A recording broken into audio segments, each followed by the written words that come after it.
So, kailangan natin to para sa kliyente natin sa Tagaytay. Tayo lang yung pupunta doon at yung kliyente natin ay nasa Japan. Eto na nga, mula nga sa base namin sa Bikutan, nakasanayan na namin na kapag nagbabiyahe kami papunta sa Tutuban Center, ay sumasakay kami ng LRT mula sa Pasay, papunta naman ng Doroteo Jose at sumasakay naman kami doon ng papunta ng Divisoria at mas mabilis naman kami makapunta sa Tutuban kapag yun ang sinakyan namin. At dumaan na nga kami dito sa bilihan ng mga cookies at mga tinapay para bumili ng kaunti para ipapasalubong natin sa mga staff sa Andings at para naman kahit papaano ay meron silang mamerienda na galing sa atin at yun na lang din yung naisip pwedeng mabitbit ko para sa kanila. Pagkatapos nga namin magbayad ay lumakad na rin kami dito sa mismong sakayan. Ito nga palang binilan namin ay malapit lang dito sa may McDo na pwede na natin agad sakyan kapag punta tayo ng Tutuban at sa Divisoria. Pag pumupunta kami madalas sa Tutuban at sa Divisoria, madalas sumasakay na lang kami ng jeep para mas mababa ang bayad. Kung galing ka sa park ng Recto, pwede ka na lang din sa tapat ng 999 Mall bumaba para pumasok dito sa Prime Block at pupunta tayo ngayon dito sa ating supplier sa Andings dito sa 3rd floor para bilihin lahat ng kakailanganin natin sa pagde-decorate natin sa kliyente sa Tagaytay. Kung first time nyo naman mamimili dito sa Andings, pag nakita nyo na itong nagagandahang puno sa labas, ay ito na ngayon at mag-ask na lang kayo sa mga staff na pwede mag-assist sa inyo kapag mamimili kayo dito. At binigyan ko na nga lang din sila ate para paniguradong may merienda na sila at for sure sila ang unang-una sa kanilang shift at unang-una din magme-merienda. O, say hi sa mga vlog. Hello po. Hi. Hello po.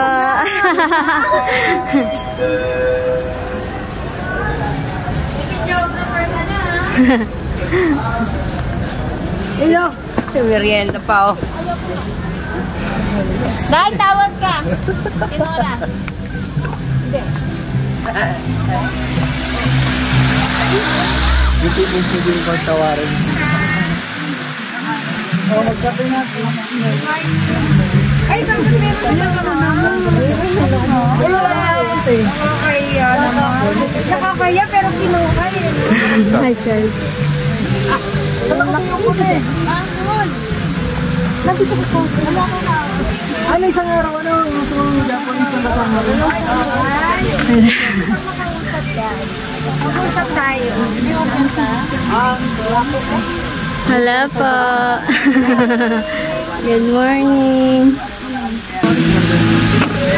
So, kailangan natin to para sa kliyente natin sa Tagaytay. Which is, tayo lang yung pupunta doon at yung kliyente natin ay nasa Japan. So, nakita lang tayo sa social media, sa TikTok. So, nag-inquire. Pupunta tayo din mamaya. Hindi na po ito. Nang maiabot ko na nga ang ating simpleng merienda, para sa kanila ay nagsimula na rin akong mamili at itinatanong ko nga sa counter kung magkano ang presyo nito. At dahil nga mabilis maubos ang kanilang stock, kaya hindi mo na rin ito makakabisado kung magkano ang presyo. At pumunta nga kami dito sa parting likod at dito kami maglalagay ng mga item na pipili ko para naman sa ganon hindi tayo makaabala dahil marami-rami na naman ang ating bibilhin. Ito nga ang berries at balls at ilan sa mga ribbon na nakikita nyo dito ay ilan pa lamang sa mga kailangan nating bilhin para sa ikakabit natin sa Christmas tree at mga garland na prepare ng ating kliyente. Thank you, Matt. Thank you po.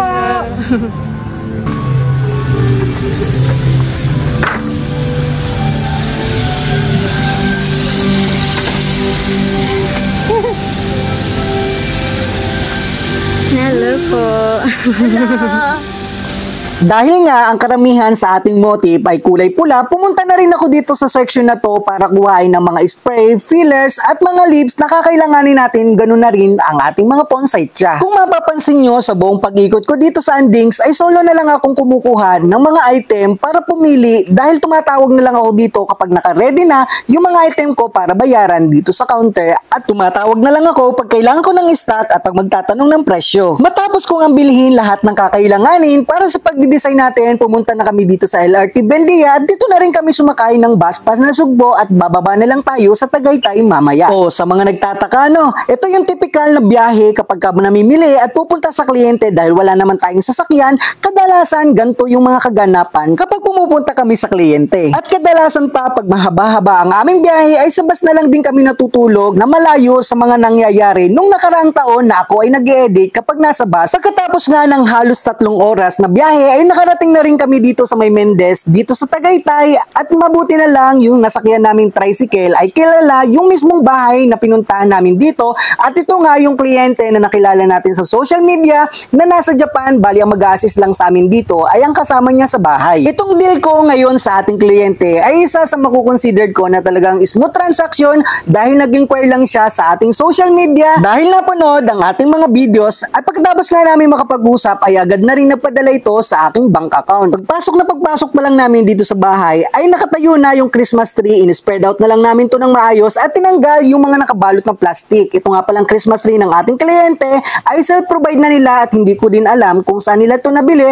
Kung mapapansin nyo, medyo madalang yung mga branches na nakakabit dito, pero kayang-kaya natin yung gawa ng paraan. Ikinabit ko na nga ang mahabang Christmas light. Ang ginamit ko nga pala dito ay 300 bulb na nabili din natin sa supplier sa Andings. After nga ng almost 20 minutes na pag-spread out ng Christmas tree at pagkakabit ng Christmas light, ay agad ko na din ikinabit itong mga ribbon. Ang ginawa kong pattern dito ay pa-vertical at sinunod ko na rin yung mga fillers, mga dahon na nabili natin sa Andings. Kung mapapansin nyo, pinatay ko muna ang ilaw para mailagay ko yung mga ornaments ng balanse at nang malaman ko na rin kung ano yung mga part na wala pa akong nailagay. At pagkatapos ko nga mailagay lahat ng mga fillers, mga spray at leaves, inilagay ko na rin ang balls at bonsai chop para makita na natin ang ganda kung pantay ang pagkakalagay. Nag-request nga rin ang ating kliyente na lagyan ko daw ang kanilang dining table, at itong design na to ang napili kong ilagay doon, na ang ginamit ko ding mga ornaments ay katulad sa mga ikinabit natin sa Christmas tree, at ang ginamit ko ang pinaka-base nito ay yung usual na ginagamit nating mga garland ng materials ay PVC. Itong gantong klase ng design ay isa sa masasabi ko na kapag nakipag-deal ang kliyente ay hindi talaga papayag na mawawalan ng gantong design na pwede nilang ilagay sa kanilang pintuan, sa table, at sa ibang part ng kanilang bahay. Bukod pa rito, kung medyo sawakan na dun sa pabilog na style or yung tinatawag nating wreath, ay ito ang isang alternative na pwede rin nating i-replace para sa ating pintuan. Madilim na rin ang oras na ito, kaya sinimulan ko na rin agad matapos ang Christmas tree at ang ating swag, ay sinimulan ko na rin ang pagkakabit ng mga ornaments dito sa may pintuan, habang si Mrs. naman ay nagwawalis sa mga kalat na naiwan namin sa loob. At pagkatapos nga ng halos 4 na oras na i-decorate ko ang kanilang Christmas tree, swag, pati na rin itong nasa pintuan, at ito na ang kinalabasan sa ginawa nating pagde-decor dito sa ating kliyente. O naghapunan na rin kami dito dahil nag-provide nga ang ating kasama sa bahay na umorder nga sa Foodpanda, kaya dito na rin kami naghapunan at mainam na rin yun para pag-uwi namin makakapahinga at makakapag-edit pa ako ng mga videos natin. O isa ka ba sa kliyente ko na nakilala ko sa social media? Mag-comment ka na dyan sa baba at basahin natin kung paano kita nakilala at kung paano kita na-decorate. O ikaw ba, nakapag-decorate ka na ba dyan sa inyong bahay? Pa-comment naman dyan sa baba kung ano-ano yung mga Christmas decoration na meron ka ngayong 2023. O ikaw, naghahanap ka rin ba ng isang Christmas decorator? Pag-usapan natin yan, mag-comment ka or mag-direktang mensahe ka na lang dyan para pag-usapan yan,